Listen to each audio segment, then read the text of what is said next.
മാനന്തവാടിക്ക് പോകുന്ന വഴി കൊയിലേരി പാലത്തിനടുത്താണ് നല്ല നാടൻ പയറ് വിൽക്കുന്നത് കണ്ടത്. കേളുവേട്ടനാണ് പയറ് വിൽക്കുന്നത്. സംസാരിച്ചപ്പോൾ അദ്ദേഹം പറഞ്ഞു തൊട്ടടുത്ത് തോട്ടമുണ്ട്, പോയി കണ്ടോളാൻ പറഞ്ഞു. അവിടെ പോയിട്ട് ലൈവായി പറിച്ചെടുത്തോളാനും പറഞ്ഞു. അങ്ങനെ ഞങ്ങൾ കേളുവേട്ടൻ്റെ പയറ് തോട്ടത്തിൽ പോയി അച്ചിങ്ങപ്പയറും മൂത്ത പയറൊക്കെ കുറച്ച് പറിച്ചു.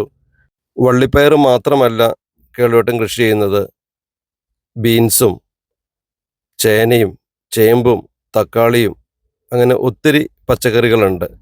നമുക്ക് ഇഷ്ടപ്പെടുകയാണെങ്കിൽ അവിടെ വന്ന് ലൈവായിട്ട് ഇതെല്ലാം പറിച്ചു കൊണ്ടുപോകാം. 1 കിലോയ്ക്ക് 50 രൂപയാണ് വില.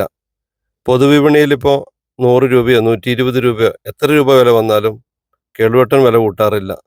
50 രൂപയ്ക്ക് പച്ചക്കറികൾ പയറെല്ലാം തരും. കൊയിലേരി പാലത്തിനോടടുത്ത് റോഡ് സൈഡിലുള്ള ഈ പച്ചക്കറി തോട്ടം അടിപൊളി വൈബാണ്. മരുന്നൊന്നും അടിക്കുന്നില്ല. അതുകൊണ്ട് തന്നെ അച്ചിങ്ങപ്പയറും തക്കാളിയൊക്കെ അവിടെ നിന്ന് തന്നെ ഞാൻ പറിച്ച് കഴിക്കുകയും ചെയ്തു. നല്ല ടേസ്റ്റ് ഉണ്ട്. ഒത്തിരി നാളുകൾക്ക് ശേഷം ഒരു നാടൻ വിഭവം കഴിച്ചതിൻ്റെ രുചിക്കൂട്ടാണ് ഫീൽ ചെയ്തത്.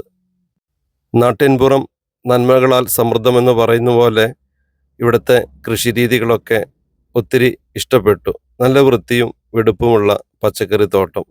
അങ്ങോട്ടോ ഇങ്ങോട്ടോ തിരിഞ്ഞാൽ വിശപ്പ് മാറ്റാൻ നല്ല നാടൻ പച്ചക്കറികൾ കിട്ടും. മധുരമുള്ളതും മൂത്തതും മൂക്കാത്തതൊക്കെ ആയിട്ട് അടിപൊളി വൈബാണ്. അപ്പോൾ ഈ ഭാഗത്തൂടെ യാത്ര ചെയ്യുന്നവർ തീർച്ചയായിട്ടും കൊയിലേരി ഇറങ്ങുക, പച്ചക്കറി വാങ്ങിക്കുക.